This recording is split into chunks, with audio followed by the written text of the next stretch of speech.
Bismillahirrahmanirrahim. Assalamualaikum warahmatullahi wabarakatuh.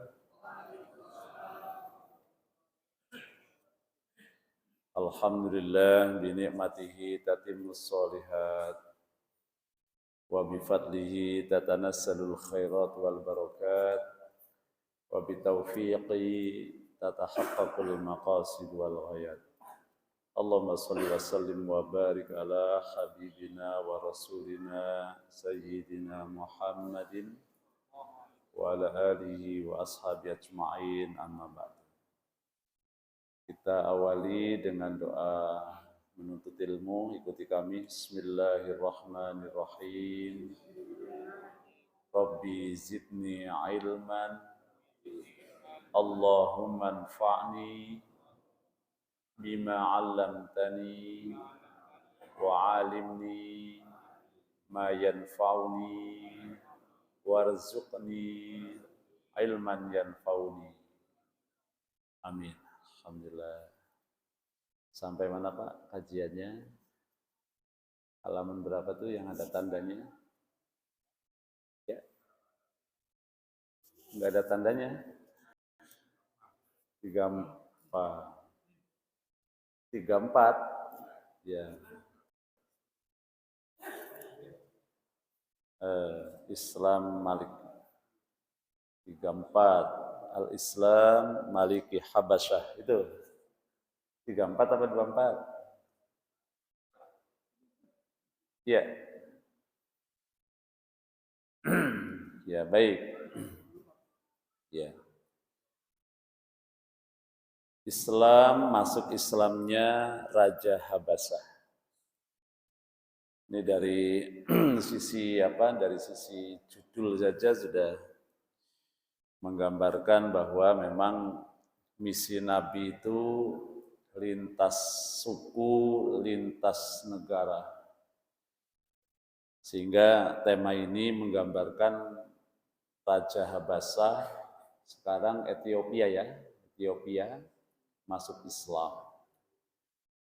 Maka saat itu Nabi ada di Mekah, tapi makmumnya sampai di Habasyah. Meskipun yang baru masuk Islam hanya rajanya saja. Dan Nabi tidak mengambil kerajaannya.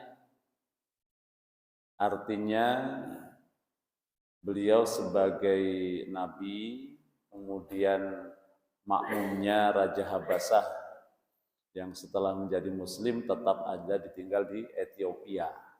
Jadi memang rahmatan lil alamin. Poin pertama, lamma alimat Quraisy bi hijratil muslimina, kayaknya sudah loh ini.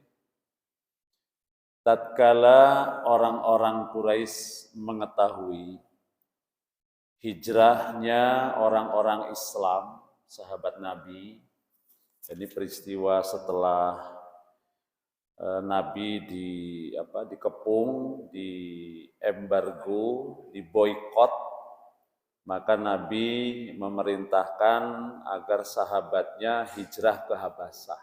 Ini kisahnya nih ya. Jadi dalam kondisi dakwah Nabi mendapat tekanan yang semakin kuat, penolakan yang semakin kuat, perlawanan yang semakin kuat, hingga sampai pada Nabi diembargo, dikucilkan, apalagi namanya. Kalau sekarang model di Gaza itu diblokade. Nah, kalau di Gaza ini diblokade, kan? Betul-betul diblokade kan kalau di Gaza. Sejak tahun 1948 sampai sekarang diblokade. Nah, kalau Nabi bersama kaum muslimin, bahkan keluarga besarnya dari suku Bani Abdul Manaf itu mereka diblokade, tapi hanya beberapa tahun. Nah, kalau Gaza sudah hampir 70 tahun. Sampai sekarang tuh para ikhwan.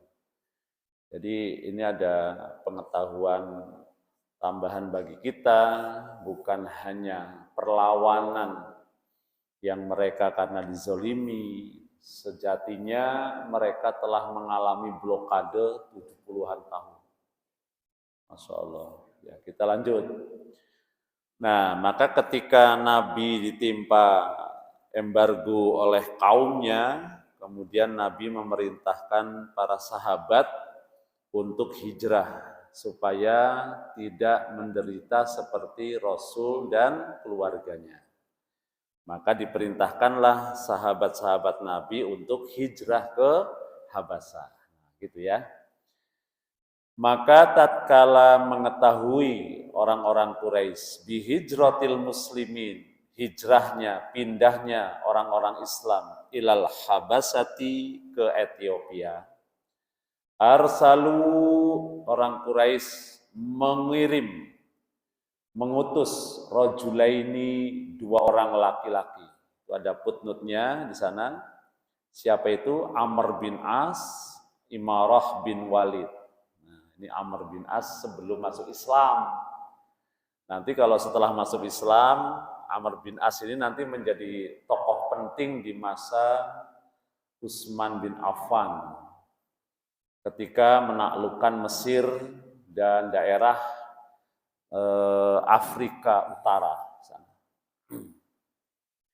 Siapa yang dikirim oleh Quraisy? Amr bin As dan Amarah bin Walid. Bihadaya, dengan membawa hadiah. Kalau sekarang dalam istilah politik apa namanya nih? Sogokan apa itu? Itulah. Kalau bahasa sekarang gitu ya. Gratifikasi. Kayak pengalaman aja, Pak. Tolaban minhu, tolaban dengan harapan, dengan tuntutan, gitu ya, kepada Raja Habasah, ayyarudda, agar Raja Habasah itu mengembalikan, kalau ke bahasa sekarang karena luar negeri, depor, gitulah. Agar orang-orang yang hijrah ini dideportasi. Ini bahasa sekarang ya. Agar dikembalikan manhajaro, siapa saja yang berhijrah minal muslimin, dari kalangan kaum muslimin. Jadi orang-orang Quraisy memang berharap dengan tekanan yang mereka berikan, orang muslim itu jadi kembali murtad. Nabi tidak ada peluang untuk dakwah, kira-kira begitu. Nah, maka sampai ada yang hijrah, suruh dia apa? Tuh, dikondisikan supaya bisa kembali. Begitu maksudnya. Poin kedua, fa'aba an-Najasyi taslimah. Maka apa itu aba? Menolak, enggan. Tidak begitu saja Raja Habasyi ini, taslimahum, keinginan mereka. Ba'da an akhbarahu, setelah menghabarkan kepada Raja Najasyi, siapa? Ja'far bin Abi Thalib, Ja'far bin Abi Thalib. Jadi setelah datang utusan dari Quraisy untuk meminta supaya Raja Najasyi itu mengembalikan orang-orang muslim yang berhijrah, maka Raja Najasyi memanggil muslim yang hijrah ke sana, yang juru bicaranya adalah Ja'far bin Thalib. Nah, setelah berjumpa dengan Ja'far, berbicara tentang bihaqiqati dinil Islam, Ja'far menjelaskan tentang hakikat agama Islam yang mereka peluk. Wa qara'a alaihi awwala surati Maryam, di antara Islam yang diajarkan oleh di antara nilai Islam yang disampaikan oleh Ja'far kepada Raja Najasyi adalah ia membaca surat Maryam yang pertama, awal surat pertama. Itu kan bicara tentang Maryam, kisah tentang Maryam. Bagaimana wanita suci ini kemudian qadarullah dia mempunyai anak, prosesnya. Nah, Sementara Raja Najasyi adalah seorang raja yang sangat agamis, tapi terkait dengan agama mereka, agama Nasrani. Maka komentarnya kalau dalam sejarah, dalam tarikh-tarikh yang besar itu panjang sekali ini. Jadi ketika dipanggil Ja'far, kemudian bicara tentang sebenarnya apa yang dibawa oleh Muhammad di Mekah sana, sehingga sampai mereka hijrah kemudian disusul oleh utusan Quraisy. Nah, tapi setelah membaca itu, setelah mendengar penjelasan Ja'far, Raja Abbasi ini enggan untuk mendeportasi Muslim yang berhijrah. Pointer yang ketiga. Faraja'a, maka keduanya, siapa tadi utusan Quraisy, Amr bin As dan Imarah bin Walid, kembali ke Mekah. Ghaibain, dengan tangan kosong. Jadi ghaib itu artinya tanpa hasil. Kalau bahasa kita tuh ghaib itu tangan kosong ya. Bukan ini ya, bukan hal-hal yang ghaib ya, seperti hujan, seperti mati kapan, itu bukan yang ghaib itu maksudnya. Ini dalam keadaan tidak membawa hasil. Wa aslaman Najasyi. Nah, maka kemudian dampak dari penjelasan Ja'far, masuk Islamlah Raja Najasyi. Nah, ini namanya tadi pertolongan Allah, kemenangan, kan? Maka kalau namanya kemenangan itu, kalau ya tinggal sudut pandangnya. Kalau dalam perang mati syahid ya menang. Apalagi perangnya menang, itu juga menang. Kalau dalam sudut pandang peperangan. Kalau dari sudut dakwah, nah, orang dari negatif pandangannya menjadi positif, itu sudah dia katakan menang. Coba. Idza jaa nasrullahi wal fath. Ini sama-sama kemenangan. Yang satu nasrun, pertolongan, yang satu al-fath. Ya kan? Pintu-pintu kemenangan. Jadi sama-sama kemenangan nih. Apabila telah datang pertolongan Allah, wal fath, dan pintu-pintu kemenangan. Apa itu pintu-pintu kemenangan? Wa ra'aitan nasa yadkhulu, wa ra'aitan nasa yadkhulu. Kamu lihat manusia masuk ke dalam agama Allah, afwajan, berbondong-bondong. Nah, jadi dakwah itu kalau sudah merubah pandangan manusia negatif terhadap Islam menjadi positif, itu namanya sudah pintu-pintu kemenangan. Begitu. Makanya sekarang ini 70 tahun media dikuasai Yahudi.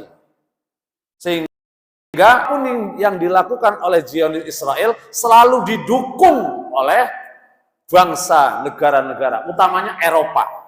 Nah, jadi mampu ditutup rapat-rapat.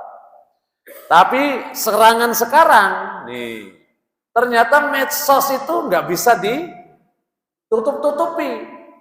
Bahkan kalah telak, itu namanya Zionis Israel. Sehingga berbalik, semua negara yang sudah puluhan tahun itu negatif sekarang positif. Nah, ini namanya fath, pintu-pintu kemenangan. Jadi Masya Allah. Jadi kalau Allah berkehendak begitu kira-kira. Nah kan, jadi kalau sudah merubah. Tadi Raja Najasyi nggak ada pikiran dan nggak tahu ada Nabi di Mekah. Tapi dengan Muslim hijrah ke sana, mengundang penasaran, kemudian dipanggil mereka. Kemudian sederhana saja Ja'far menceritakan siapa Nabi, yang diajarkan Nabi apa, kebiasaan-kebiasaan yang mesti dibangun oleh sahabat Nabi apa setelah mereka menjadi Muslim. Apakah yang negatif, apa yang begitu diceritakan apa adanya, objektif. Kemudian dia minta mana contoh ajaran yang dibawa oleh Nabi. Dibacalah surat tadi apa? Maryam. Oh, begitu dibaca, nggak perlu banyak waktu, tersentuh hatinya, masuk Islam. Oh, kan, Masya Allah. Jadi ini juga menjadi satu gambaran bahwa ya, Kalau Allah sudah berkehendak terbukanya Islam, apapun caranya mudah bagi Allah. Begitu kan? Loh ini kan nggak diduga-duga ini. Apa kalau bahasa Jawanya itu nggak diduga-duga itu apa kira-kira? Ya, apa? Orang nyono kan nggak dinyono-nyono ini. Orang suruh pergi sana, bukan untuk dakwah sebenarnya, suruh pergi sana. Karena di Mekah nggak kondusif, pergi mereka. Ya sampai sana disusul, nah kan? Justru terbukanya Islam di Ethiopia karena disusul ini, ya kan? Disusul oleh orang tadi utusan Quraisy. Niatnya juga negatif supaya dideportasi. Tapi justru jalan itulah yang mengantarkan masuk Islamnya Raja Najasyi. Begitu para ikhwan. Makanya kalau mau ngajak saudara, ngajak tetangga, ngajak anak, ngajarin anak, gak usah mikirin hasilnya, sampaikan saja. Enak sholat di masjid, kan? Tiang agama itu sholat. Gak ada artinya kesuksesan hidup kalau tanpa sholat, tanpa ibadah. Kelihatannya sederhana, sampaikan saja. Masalah anak dengerin gak dengerin, yang penting kita nasihat nyampe. Begitu. Karena yang membuka hati manusia siapa? Allah, yahulu bainal mar'i wa qalbi. Gitu ya, ini contoh. Lanjut, mana tadi? Wa aslaman Najasyi, dan masuk Islamlah Raja Najasyi. Waman ma'ahu, dan orang yang bersamanya minal kisisin, dari para kisisin ini guru ngaji, guru spiritual, orang Nasrani. Waruhban, dan para pendeta. Fi dzalikal waqt, pada waktu itu. Jadi yang masuk Islam bukan hanya Raja Najasyi, tapi para agamawan, para rahib, para pendeta juga masuk Islam. Hal itu terjadi as-sanatis sabi'ati minan nubuwah, pada tahun ke-7 kenabian. Alhamdulillah. Jadi stagnan dakwah di Mekah, ternyata dibuka pintu dakwahnya di mana? Nah, begitu, ya kan? Mudah-mudahan juga ke depan begitu. Di dunia Arab nggak terlalu senang dengan nilai-nilai Islam gitu kan, malah justru nanti dibuka di Eropa. Orang-orang yang sudah membudaya pengetahuannya, gitu kan. Ya, jadi Allah kan nudawiluha, mempergilirkan kemenangan, kejayaan suatu bangsa kepada bangsa yang tilkal ayyam nudawiluha bainan nas. Maka ini di sini jangan jadikan dalil sudah waktunya nanti mereka Islam ya Islam. Enggak cukup begitu. Makanya ada apa? Ada upaya, ada usaha, ada ikhtiar, begitu. Nah Hamas begitu pula, gimana dia akan merdeka kalau nggak berbuat? Justru upaya mereka melawan itu, kemudian sampai diketahui dunia internasional dan didukung, itu memang harus ada ikhtiar. Kalau menang saja, diam saja, nah, kan di Palestina itu kan ada dua kelompok, Fatah dan Hamas. Hamas itu di Gaza. Kenapa di Gaza ini perlawanannya keras? Karena wilayah mereka lah yang digerus sedikit demi sedikit. Itu kan bagian barat itu, ya kan? Sampai betapa mereka itu, masya Allah, mengenaskan. Tanahnya itu dari tahun ke tahun terus diusir, dirobohkan, diusir, dirobohkan terus. Makanya sekarang terpisah Gaza dengan Masjidil Aqsa itu sekitar 70 km sudah. Jadi sudah kan tahu itunya kan peta hari ini kan. Jadi para ikhwan ini adalah sekalian saja kalau gitu ya, tanggung nih. Jadi ada satu hal yang sebenarnya menjadi alasan kenapa mereka tidak mau pindah dari Gaza. Tidak mau pindah dari Gaza, walaupun ditawarkan tempat-tempat yang bisa mereka tinggali dengan aman. Alasan utamanya sebenarnya tentang Masjidil Aqsa. Tentang Masjidil Aqsa. Ini alasannya gitu ya. Masya Allah. Nah, kenapa? Ya, Masjidil Aqsa itu kan wilayah yang berapa Pak? Ada yang pernah ke Al-Aqsa? Umroh ke Palestina?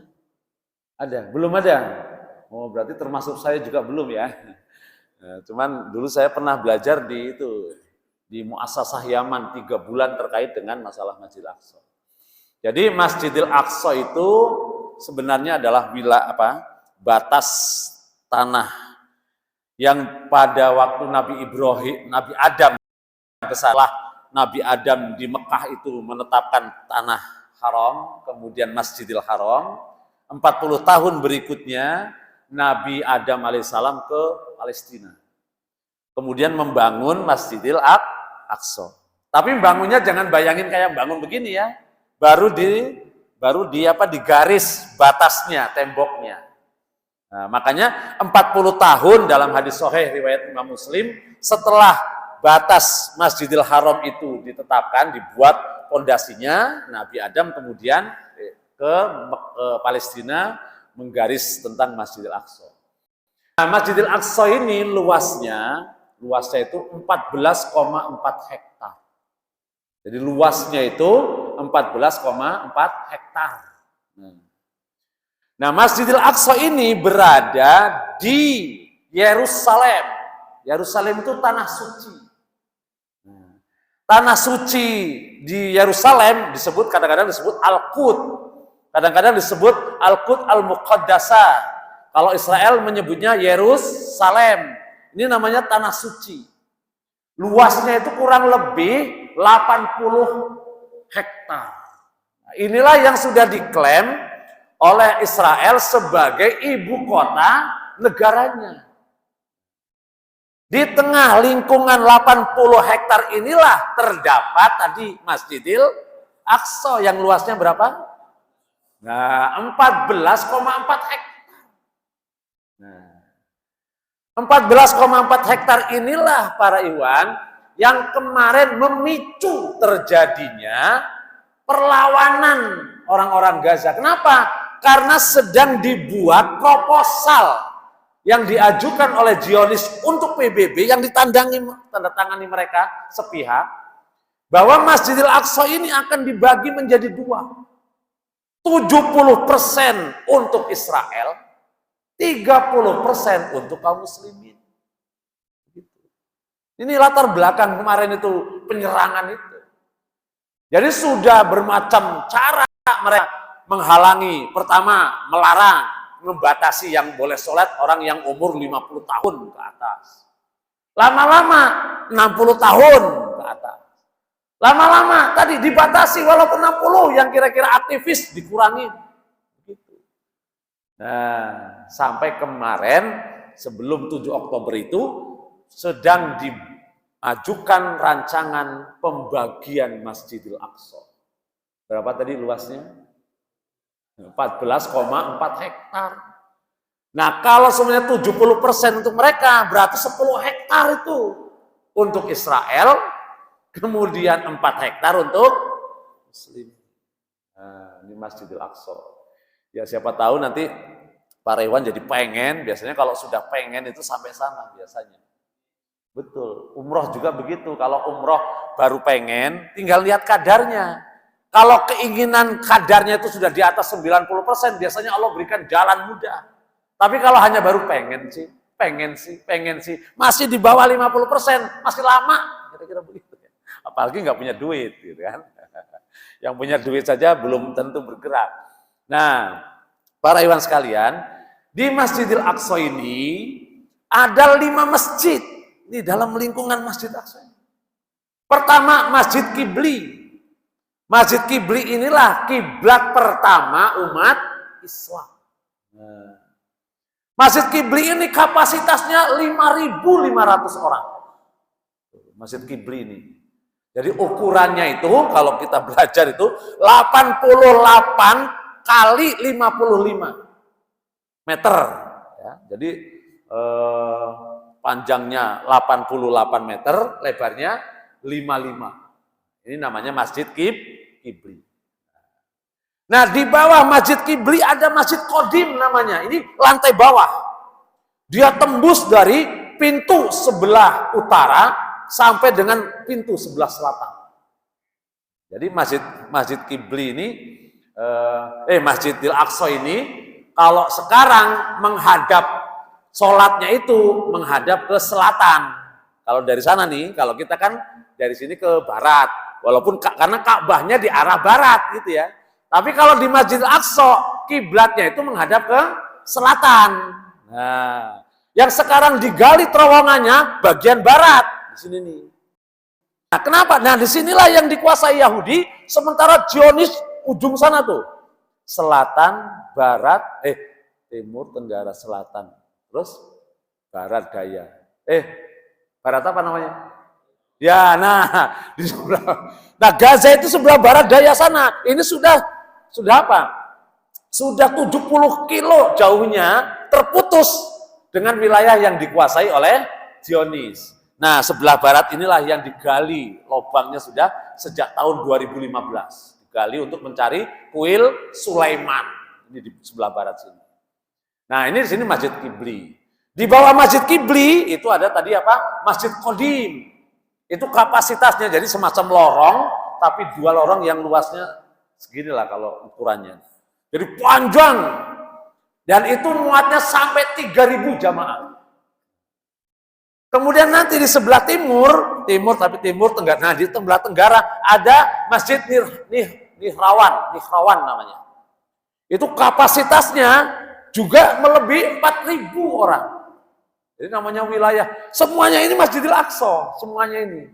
Karena tadi luasnya berapa Pak Rewan? 14,4 hektar. Nah, sebelah barat yang sekarang digali itu ada Masjid Buraq, tempat Rasulullah dulu ngikat apa tuh? Kendaraannya nih, Masjid Buraq di sini. Nah, kan? Nanti ada lagi, ini kapasitasnya di atas 2.000 juga, di atas 2.000 orang. Nah, di sebelah pojok sana ada masjid wanita, niswah, masjid wanita. Yang memang khusus untuk muslimat. Itu namanya Masjid Nisa. Nah, di Masjid Qibli inilah ada mimbar Salahuddin Al-Ayyubi. Nah, baru bagian belakang masjid, tanahnya menanjak begini, manjak, makanya indah. Disitulah adanya Kubah Sohro. Nah, yang sekarang kelihatan apa tuh? Kuning masan itu Kubah Sohro di ujung. Makanya indah sekali. Ini yang kata Nabi, Ardul Mansar wal Mahsyar. Bumi yang paling tinggi datarannya di muka bumi itulah Palestina. Maka nanti semua manusia di akhir zaman kumpulnya di sini sebelum ditiupkan sangkakala. Makanya disebut Ardul Mahsyar wal Mansar. Masya Allah. Tanahnya tinggi, maka meskipun kelihatannya terik, tapi hawanya sangat sejuk. Dan di lingkungan 14 hektar itu dikelilingi dengan pohon-pohon zaitun yang begitu subur. Kira-kira begitu ya. Nah, di bagian belakang, di samping Kubah Sohro, di belakangnya itu madrasah-madrasah. Ada 10 bangunan madrasah. Tentang apa? Madrasah untuk belajar, untuk sekolah. Jadi luas makanya. Nah,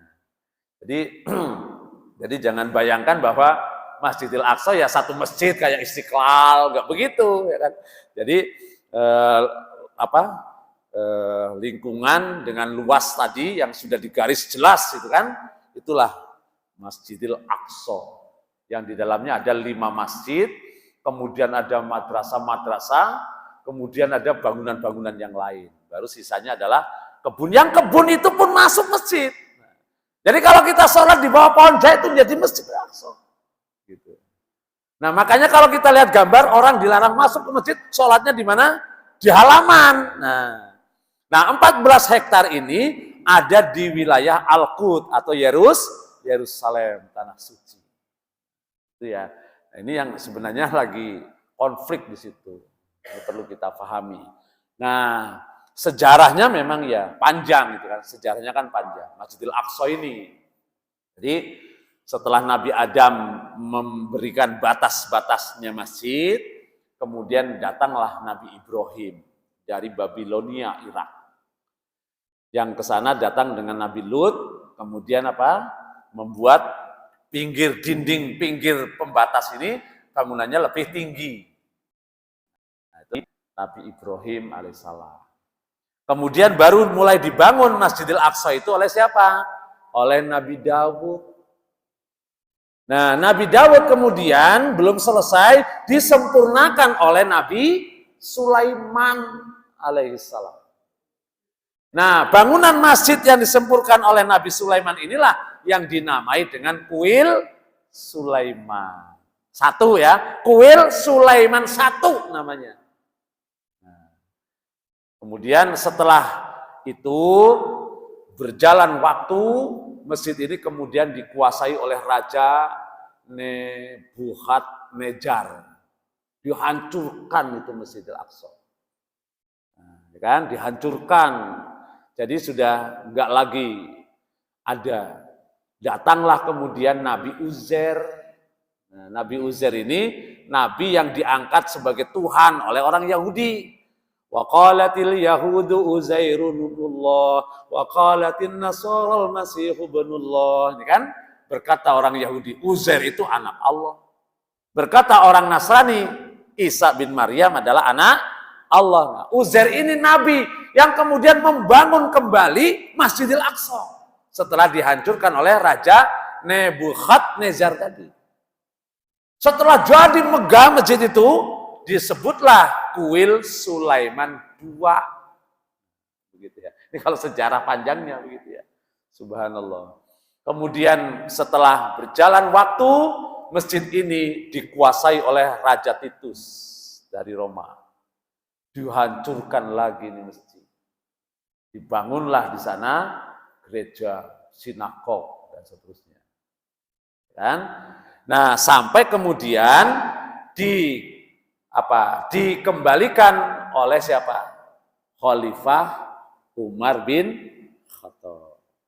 Nah, dibangun, tapi Umar bin Khattab nggak sempat membangun banyak, hanya memberikan tentang masjid Musola Umar itu di pojok Masjid Kibli itu, yang tadi yang masjid yang paling besar itu di pojok. Nah, Musola Umar karena ketika diserahkan kuncinya oleh pendeta kepada Umar tidak mau sholat di situ, ambil tempat lain, itulah dibikin Musola Umar bin Khattab. Baru kemudian disempurnakan Masjidil Aqsa seperti sekarang itu oleh siapa? Bani Umayyah.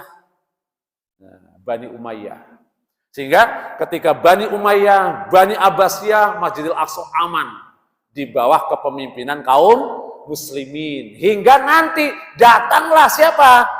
Terjadinya perang salib itu. Nah, tahun 1090-an sekira sampai 1100-an itu kan, perang salibnya kan 1 abad.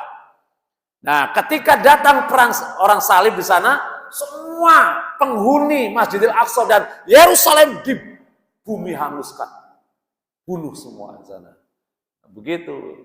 Kemudian sebagian masjid ada yang Aqsa itu dijadikan sinagog, ada yang dijadikan gereja, ada yang dijadikan gudang, terlantarlah Masjidil Aqsa dalam penguasaan kaum salibis. Itu sekitar 1100-an lah gitu ya. Nah, disitulah kemudian datang pahlawan Islam dari Nuruddin Jangki, kemudian disempurnakan pembebasannya oleh Salahuddin Al-Ayyubi. Nah, begitu para ikhwan. Jadi kalau lihat sejarah ya, nah, hingga kemudian Turki Utsmani nanti bisa dikalahkan oleh pasukan sekutu sehingga wilayah Jazirah Arab kan dibagi-bagi. Nah, Palestina itu diberikan kepada Inggris sebelum nanti Inggris menyerahkan kepada siapa tadi? Israel tahun 1948. Itulah sejarahnya kalau kita, sejarah singkatnya gitu ya, sejarah singkatnya. Jadi orang-orang Yahudi sendiri ke sana sebenarnya pendatang. Karena mereka adalah dari anak keturunan Yakub. Yakub itu sendiri anak dari Nabi Ibrahim. Asalnya mana? Irak, Babilonia.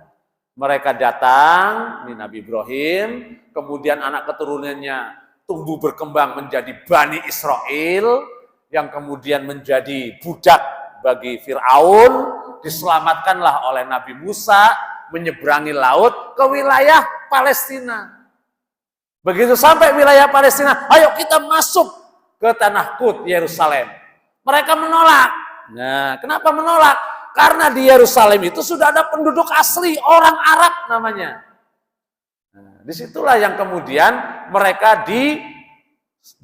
dihukum oleh Allah di padang Tih karena menolak masuk ke Masjidil Aqsa. Jadi kata dia aja, wahai Musa, kamu masuk aja sendiri bersama Tuhanmu, perang sana. Kalau sudah menang nanti baru kami masuk. Itulah Yahudi itu saat itu. Itulah kira-kira sejarahnya ya. Ya Allah. Jadi ini karena sudah kadung tadi saya terangkan sekalian ya, Pak Iwan ya. Jadi minimal kita tahu mana yang Masjidil Aqsa, luasnya berapa, sejarah singkatnya seperti apa. Maka sejak Umar bin Khattab membebaskan Masjidil Aqsa, maka sejak itulah Masjidil Aqsa adalah wakaf bagi umat Islam. Maka itu milik kita. Nah, satu-satunya masjid, salah satu dari 3 masjid yang disebutkan dalam Al-Quran, ya Masjidil Aqsa. Maka kalau saya sih berkeyakinan, selagi dunia ini ada, Masjidil Aqsa tidak akan pernah dirobohkan. Karena ada ayatnya, minal Masjidil Haram ilal Masjidil Aqsa. Nah, kalau seumpama nanti dirobohkan dan lenyap sesuai dengan peta yang dibuat Zionis Israel hari ini, tanpa ada Palestina dan tanpa ada Masjidil Aqsa, yang ada hanya kuil Sulaiman. Ini sekarang yang masih dipromosikan tentang geografi dunia mendatang, ya kan? Yang kemarin terakhir siapa tuh Netanyahu itu ngasih jadwal ngasih peta nih loh, Israel masa depan. Sudah nggak ada lagi Masjidil Aqsa, yang ada kuil Sulaiman. Masya Allah. Nah, jadi kalau nanti memang begitu, hancur sudah kiamat, kan begitu. Kenapa? Karena ayatnya sudah terhapus. Orang ayatnya ada, minal Masjidil Haram ilal Masjidil Aqsa. Ya itulah singkat. Lanjut, nanti nggak selesai-selesai nih sejarahnya.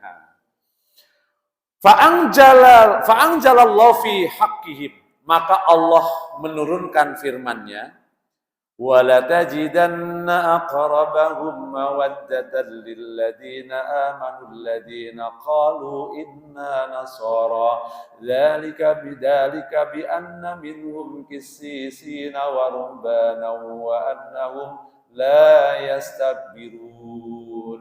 Dalam surat Al-Maidah ayat 82. Jadi Allah sudah memberikan statement bahwa akan kamu dapati manusia yang paling keras permusuhannya adalah orang Yahudi. Dan akan kamu dapati orang yang paling dekat dengan kalian adalah orang yang mengatakan kami adalah orang-orang Nasoro. Kenapa? Karena di antara mereka ada kisisin, ahli-ahli agama yang masih lurus, waruhbanan dan para rahib yang konsisten terhadap kitab mereka. Ini turunnya di mana?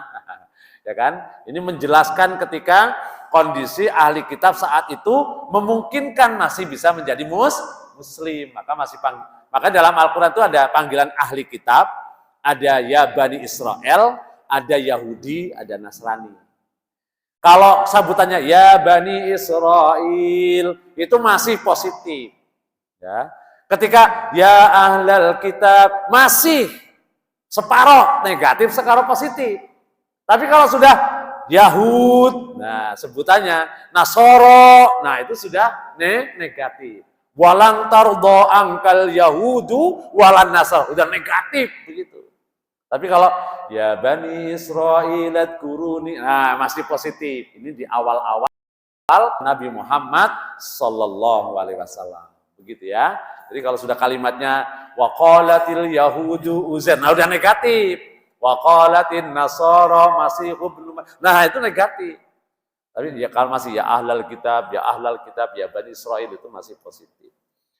Poin yang kelima. Tsumma matan Najasi. Kemudian tidak berapa lama meninggallah Raja Najasi. Fasalla alaihi Rasul, maka Rasul SAW menyolati salat jenazah. Lama a'lamahu, tatkala memberitahukannya Jibril, malaikat Jibril biwafatihi dengan kematiannya.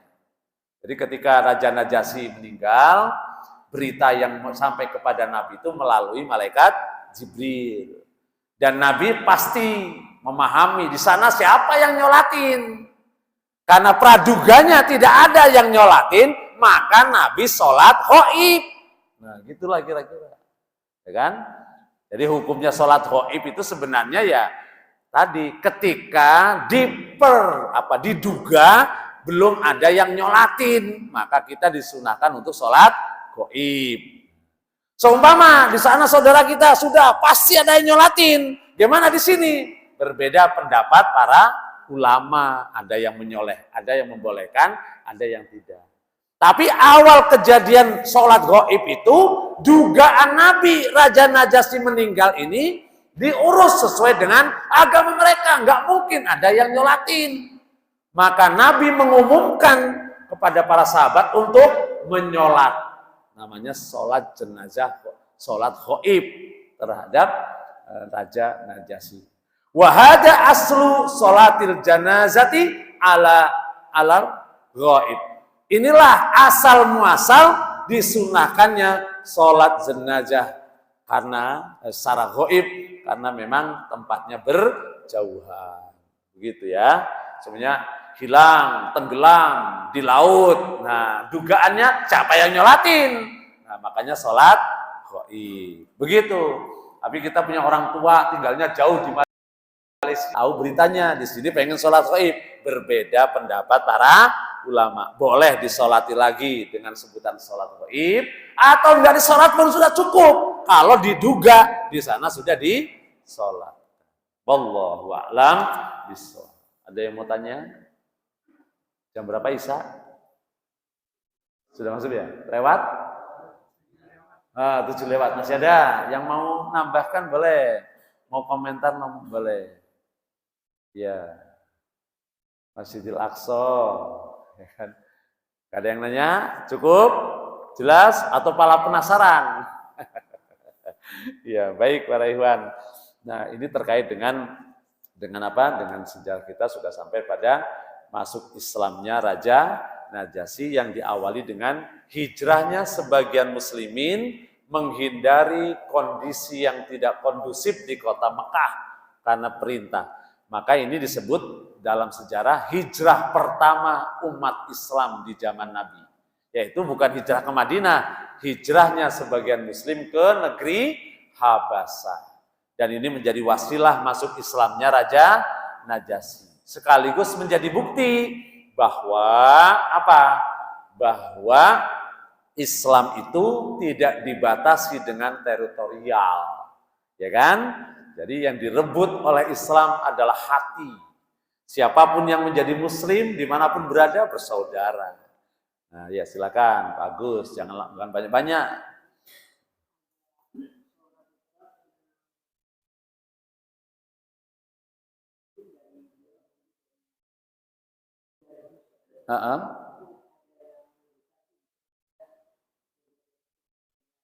Dari apa? Palestina?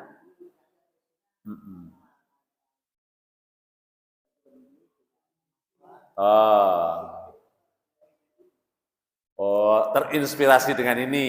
Ya bisa saja. Artinya melihat dari satu tadi kemaslahatan semata tanpa melihat tentang sejarah keberadaan Masjidil Aqsa. Apalagi Yerusalem itu yang tadi luasnya berapa Yerusalem? 80. Kalau Masjidil Aqsa 14. Kalau Yerusalem itu 80 karena masjidnya itu 1/6 luasnya. Jadi kurang lebih 80 hektar. Di sini negerinya para nabi. Nah, itu yang perlu diingat. Negerinya para nabi, hampir seluruh para nabi pernah singgah di Palestina ini, Masjidil Aqsa, ya kan? Dan termasuk Nabi Muhammad SAW. Meskipun saat itu Palestina belum menjadi bagian wilayah Islam, tapi peristiwa Isra itu kan menghantarkan Nabi dari Masjidil Haram ke Masjidil Aqsa. Itu menjadi peninggalan jejak sejarah yang sangat bermakna. Apalagi ya kan, hasil Isra Mi'raj itu adalah sholat terkait dengan tiangnya agama. Ditambah lagi hadis Nabi, la tusaddur rihal, janganlah Anda mengutamakan untuk tamasya kecuali 3 masjid ini, Masjidil Haram, Masjid Nabawi, dan Masjidil Aqsa. Itu anjuran Nabi. Banyak saya dalam kajian Al-Mu'assasah ini 40 hadis terkait dengan Masjidil Aqsa. Di antaranya, siapa yang membiayai untuk tetap berjalannya operasional Masjidil Aqsa, maka sama halnya dengan dia sholat di Masjidil Aqsa. Kalau sholat di Masjidil Aqsa nilainya berapa? 500. Benar, sholat sekali di Masjidil Aqsa nilainya 500 kali. Di Masjid Nabawi 1000 kali. Di Masjidil Haram 100.000 kali. Nah, ketiga dianjurkan Nabi, kalau mau umroh, maka mulailah umroh itu dari Masjidil Aqsa. Ini memang betul hadisnya sahih. Jadi makanya kalau ngambil travel, itu kan rutenya dari Masjidil Aqsa, kemudian ke Masjid Nabawi, kemudian ke Masjidil Haram, itu baru sempurna. Cuman sekarang mahal kayaknya ya. Jadi kalau yang menyarankan Muslim pindah dari Palestina, dia tidak memahami tentang sejarah Masjidil Aqsa dan Yerusalem. Begitu. Nah, kalau memahami itu nggak mungkin dia, kan? Wallahu a'lam bishawab. Ada lagi? Ya, Pak Haji nyebrang nih dari masjid sana ya. Ya, kata-kata Zionis ya. Jadi memang ini rasis ya. Jadi kalau Yahudi itu rasis, keturunan. Tapi ternyata memang tidak semua orang Yahudi itu Zionis. Gitu. Jadi Zionis itu satu gerakan ekstremis di kalangan Yahudi yang tadi sangat berpegang dengan kitab Talmud yang mereka buat. Makanya selain orang Yahudi itu sebenarnya pelayan bagi Yahudi. Itu sudah menjadi doktrin keyakinan mereka. Maka bagi mereka membunuh orang lain itu, jangankan membunuh orang lain, mengorbankan bangsanya sendiri untuk ideologi mereka, itu sah. Holocaust itu kan sebenarnya pembunuhan terhadap Zionis yang melakukannya mereka sendiri. Termasuk kemarin dugaan serangan 7 Oktober itu kok membunuh banyak orang, ternyata bukan perilaku Hamas sendiri, tapi sebagian Israel juga membunuh untuk menjadi justice, menjadi apa? Alasan untuk membombardir Gaza. Jadi artinya Zionis ini adalah organisasi ekstremis Yahudi. Inilah yang punya hasrat menguasai dunia. Maka kan benderanya saja kan bintang David, garis biru. Itu sebenarnya apa yang dia inginkan, kerajaan Daud Raya ini. Kerajaan Daud Raya itu berbatasan dengan Sungai Nil dan Sungai Efrat sampai Irak. Maka satu-satunya negara yang nggak punya garis teritorial ya sampai sekarang Israel itu. Karena ambisinya. Jadi Zionis adalah gerakan. Jadi tidak semua, makanya kemarin ada yang Zionis menolak, ya kan, kebijakan Israel. Yahudi maksudnya, Yahudi menolak kebijakan negaranya Israel. Itu Yahudi yang tidak masuk dalam gerakan organisasi Zionis. Sebenarnya yang kita kutuk laknat ya ini Zionis, ya kan? Itu pimpinan dulu yang nggak mati-mati Ariel Sharon ya, yang kemudian dilanjutkan sekarang itu ekstremis Yahudi. Wallahu a'lam. Ada lagi? Jelas? Ya, ini sebagai pengetahuan saja, mudah-mudahan menambah ilmu bagi kita dan Allah berikan kesempatan kita untuk bisa sebelum meninggal bisa sholat di mana tadi? Masjidil Aqsa. Sekarang sih murah katanya, yang berapa Pak? 45 apa 50 juta umrah ke sana. Insya Allah murah lah, kalau duitnya 100 ya bisa lah ya. Bisa. Nah, tapi ya mudah-mudahan dengan kajian ini, karena memang ini masjid yang dimuliakan oleh Allah, kita hanya bisa mendoakan muslim yang ada di sana yang mempertaruhkan jiwa dan hartanya untuk membela itu, mudah-mudahan Allah beri kemenangan. Dan jeda 4 hari itu juga ya, kita sebenarnya nggak yakin kalau Yahudi itu akan menepati janji, karena yang lalu sudah saya terangkan kan, kebiadaban Zionis Yahudi kan, termasuk jangankan Palestina, Nabi kita sendiri kan 2 kali diupayakan mau dibunuh. Pertama ketika Nabi di kota Madinah, kata orang Yahudi, nanti kalau Nabi berkunjung, di sini Nabi akan duduknya, ini kata Huyai bin Athab. Nah kamu naik ke atas, bawa batu. nanti saya isyaratkan, jatuhkan batu itu di kepala Nabi. Ya, gitu. Nah, kalau dia Nabi benar, kata Huyai bin Akhtab, dia akan diberitahu oleh Tuhannya. Kan begitu. Ketika Nabi kunjung ke Bani Quraisyah itu, ada yang katakan Bani Nadir, begitu masuk, malaikat Jibril datang. Pulanglah Muhammad, karena engkau sedang direncanakan dibunuh pula. Sebenarnya mereka udah yakin itu bahwa Muhammad itu adalah Nabi. Yang kedua, perang Khaybar. Ketika perang Khaybar dimenangkan, ada seorang wanita Yahudi yang menyuguhkan makanan daging kambing bakar yang enak. Kata dia, kalau dia Nabi, saking pinternya itu, racunnya itu nggak mungkin orang menduga itu racun. Ini termasuk jago terkait dengan racun itu yang namanya Yahudi. Kalau dia betul seorang Nabi, dia akan diberitahu oleh Tuhannya. Betul. Ketika disuguhkan, Nabi sendiri polos diambil, begitu dikunyah baru dikasih tahu. Dagingnya ngomong, ada racun. Karena memang pemberitahuan oleh Allah. Begitu ya. Jadi Nabi kita sendiri nggak luput dari upaya pembunuhan dari Bani Israel atau Yahudi. Kita tutup. Subhanakallahumma wa bihamdika asyhadu an la ilaha illa anta astaghfiruka wa atubu ilaik.